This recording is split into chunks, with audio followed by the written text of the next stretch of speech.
पूर्व मंत्री दुलाल भुइयां जी का मुंह से जो निकला है शब्द, माननीय हेमंत सोरेन के प्रति आपने जो बातें रखा, ये आपका मुंह से शोभा नहीं देता है। आप जिस थाली पर खाकर बड़े हुए, आज उस थाली को थूकने का काम कर रहे हैं कि आपका विवेक जो है वो भ्रष्ट हो चुका है। इसी के कारण से 15 साल से आपको जनता ने नकार के रखा हुआ है और आज भी इन बस्ती वालों के बीच में आप रहकर घड़ियाल आंसू बहाकर उस बस्ती वाला को जो छलने का काम कर रहे हैं। वो आपका बेटा का जो बयान है ना, वो बस्ती वासियों का जो आप आंसू पोंछने का प्रयास कर रहे हो, ना कि उनका पॉकेट ढीला करने का काम कर रहे हो। ये आपको अपना गिरीवान में झांकने की जरूरत है। आपको राजनीतिक करना है, राजनीतिक कीजिए, लेकिन घड़ियालू आंसू बहाकर राज के माननीय मुख्यमंत्री को गाली देकर आप अपना राजनीतिक रोटी नहीं सेक सकते हैं। मैं ये बात कहने चाहता हूँ, लेकिन बात उठता है, अगर आप शब्द बात रखिएगा तो निश्चित रूप से आपका बाल का खाल उखाड़ने का भी काम झारखंड मुक्ति मोर्चा करने में पीछे नहीं हटेगा। शायद सोशल मीडिया के माध्यम से हम लोगों के पास में भी एक सूचनाएं आया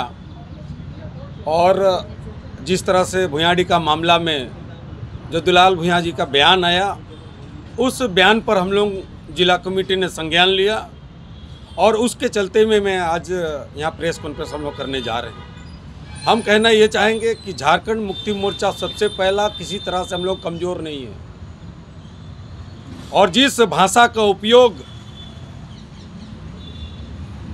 पूर्व मंत्री दुलाल भुइयां जी का मुंह से जो निकला है शब्द, और इस राज्य के माननीय मुख्यमंत्री को जो विकास पुरुष है, जो इस झारखंड को इतना गति से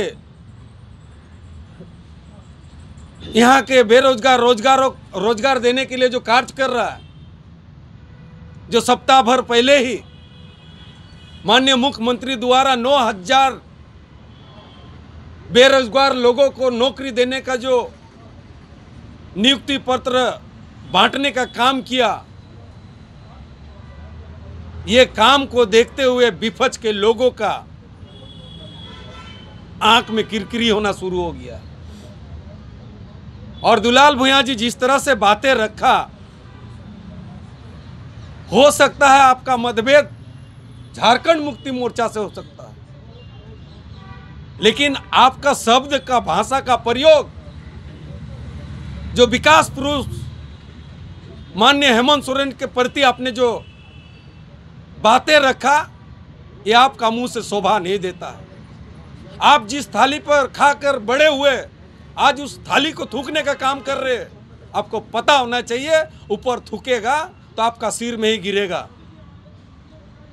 मैं आपके माध्यम से दुलाल भुइयां से मैं काफ़ी आग्रह पूर्वक मैं कहना चाहता हूँ कि आपका विवेक जो है वो भ्रष्ट हो चुका है। इसी के कारण से 15 साल से आपको जनता ने नकार के रखा हुआ है और आज एक छोटा सा इस जिला के प्रशासन द्वारा जो कार्यक्रम किया गया और जो रोड का चौड़ीकरण करने के लिए जो कार्य किया, उसको मुद्दा बनाकर आप झारखंड सरकार के माननीय मुख्यमंत्री को जो घेरने का प्रयास कर रहा है। मैं आपको चेतावनी देने चाहता हूं कि आपके अंदर में उतना गरिमा था इस गरीबों के लिए, इस बस्ती वासियों के लिए, तो आप जब मंत्री थे तब क्यों कहां थे, कहां सोए थे? तब बस्ती वाला को आप कितना शोषण किया है वो बस्ती वाला जानता है। और आज भी इन बस्ती वालों के बीच में आप रहकर घड़ियाल आंसू बहाकर उस बस्ती वाला को जो छलने का काम कर रहे हैं। वो आपका बेटा का जो बयान है ना, वो बस्ती वासियों का जो आप आंसू पोंछने का प्रयास कर रहे हो, ना कि उनका पॉकेट ढीला करने का काम कर रहे हो। ये आपको अपना गिरीवान में झांकने की जरूरत है। मैं साफ शब्दों में कहना चाहता हूं, आपको राजनीतिक करना है, राजनीतिक कीजिए, लेकिन घड़ियालू आंसू बहाकर राज के माननीय मुख्यमंत्री को गाली देकर आप अपना राजनीतिक रोटी नहीं सेक सकते हैं। मैं ये बात कहने चाहता हूं।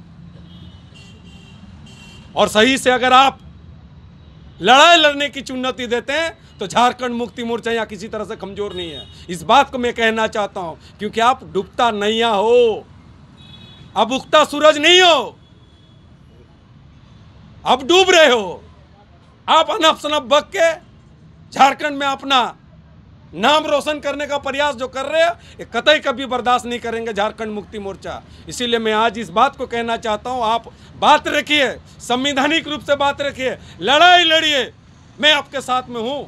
लेकिन बात उठता है, अगर आप शब्द बात रखिएगा तो निश्चित रूप से आपका बाल का खाल उखाड़ने का भी काम झारखंड मुक्ति मोर्चा करने में पीछे नहीं हटेगा।